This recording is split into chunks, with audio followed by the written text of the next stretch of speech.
So, this is a song I wrote back in the 1980s. I'm putting this up here along with 2 or 3 others from the same time. Now, I wasn't sure whether to do this or not. After all, they are over 30 years old, but I still listen to songs from the 1980s and the 70s and the 60s. Not so much from the 50s, but in the 60s and the 70s, that's when I think rock and pop really started to get interesting. And I'm thinking, well, perhaps some people might enjoy them, so why not put them up? So here they are. This is the first one.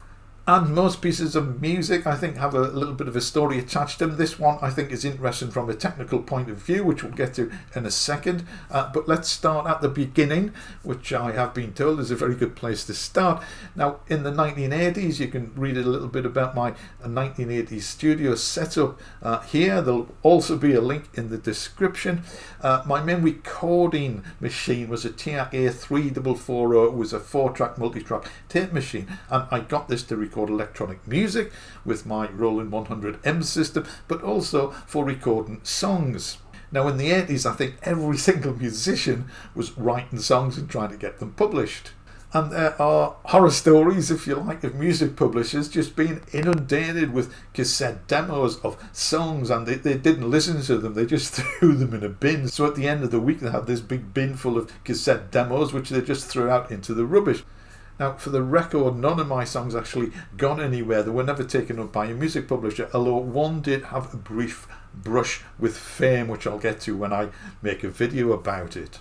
But I'm sure you will realise that if you have listened to any of the thousands of pieces of music out there on SoundCloud and Bandcamp and on other places, that just because it doesn't get into the top 10 or 20 or top 50 or top 100, it doesn't mean to say that it's not a good piece of music. I'm not saying that these are brilliant songs, but I do like them, and if you want to know why, you can check out this video, and there's a link to that in the description. So the hope is that someone out there who is watching this, possibly you, actually likes the songs, in which case it's all worthwhile. So in the 80s, I wrote a lot of songs by myself, but I also collaborated with a lot of singers and songwriters.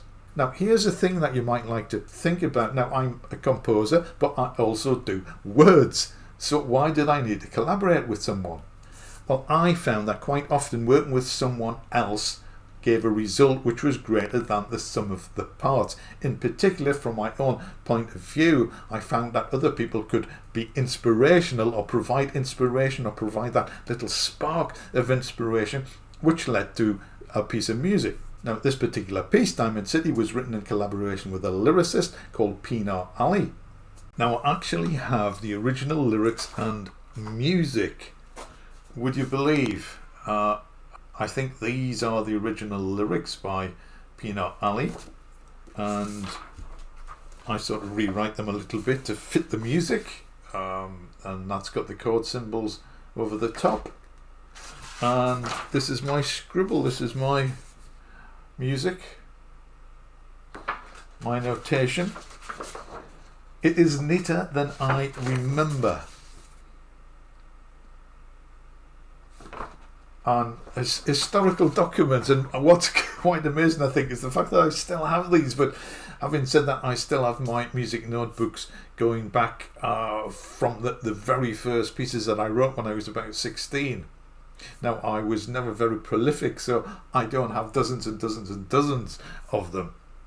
Anyway, the interesting thing about this collaboration for me is that lyrics could often suggest a rhythm or a tune, or the theme of the lyrics or the song could provide a jumping off point for the music. So it was a spark of inspiration, if you like, to create and compose the song. So the takeaway from this is perhaps you would like to consider collaborating with someone.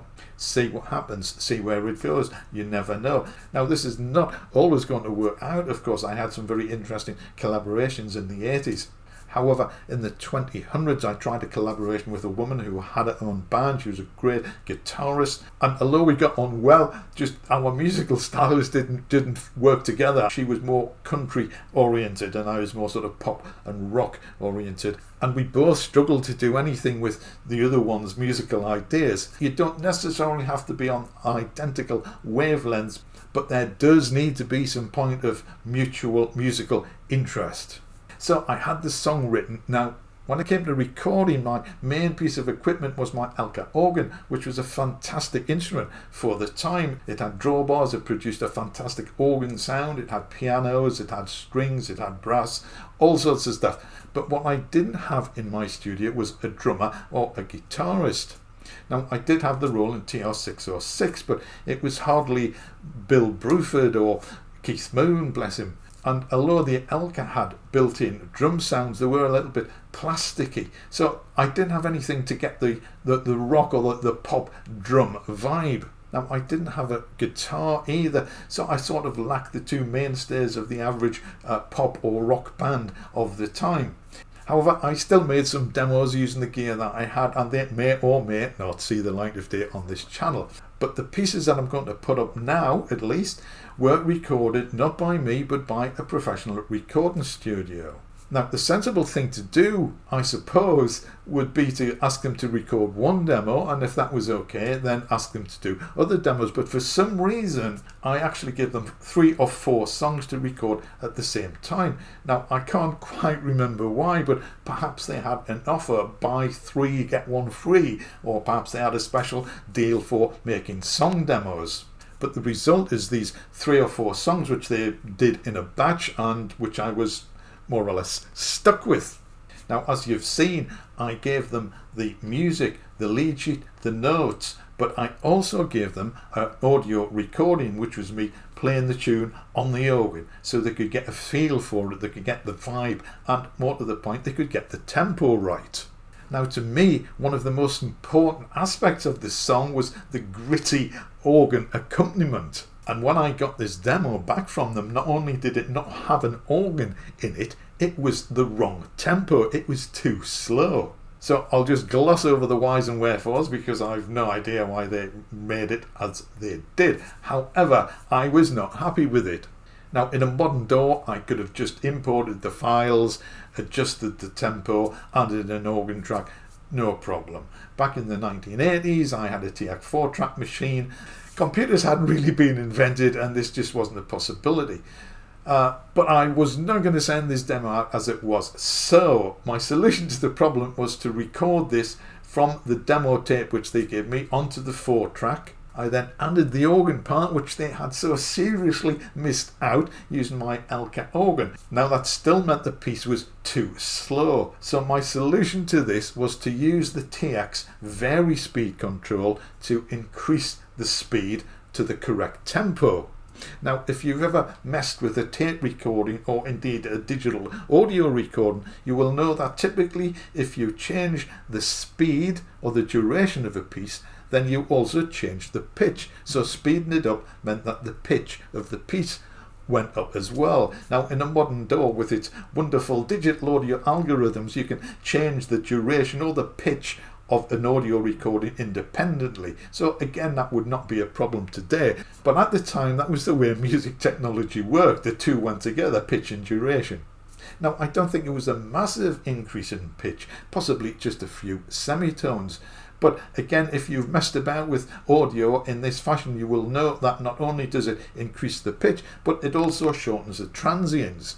So the result is that the instrument had a sharper attack, which gave the piece a bit more punch, which I think works incredibly well. However, it's not so simple if you apply a pitch change like this to vocals. You need to compensate for the formants, which are the resonances created by your mouth when you sing. Now, I'm not going to go into that in any more detail, but suffice to say, if you simply increase the pitch of a voice, if you take it too high, you will get a sound like a chipmunk. Now, this wasn't as high as that, but I do think it gave the vocalist a little bit of an androgynous quality. I think it's still absolutely 100% male, but it's just heading towards that direction, a little bit like John Anderson.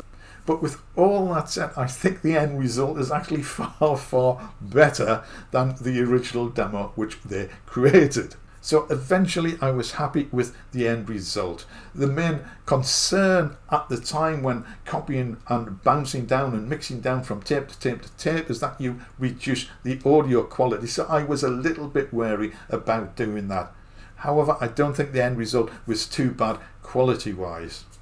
So that is the story of Diamond City and my Frankenstein-like approach to correcting a demo which just really didn't hit the mark.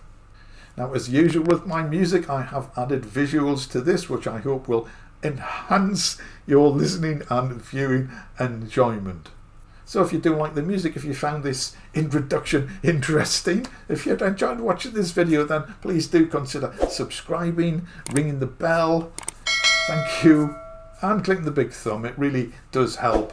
And as always, I really do appreciate you taking the time to watch these videos and to listen to my music. So for that, thank you very, very much indeed. I will see you again in the next video very soon. Here's Diamond City.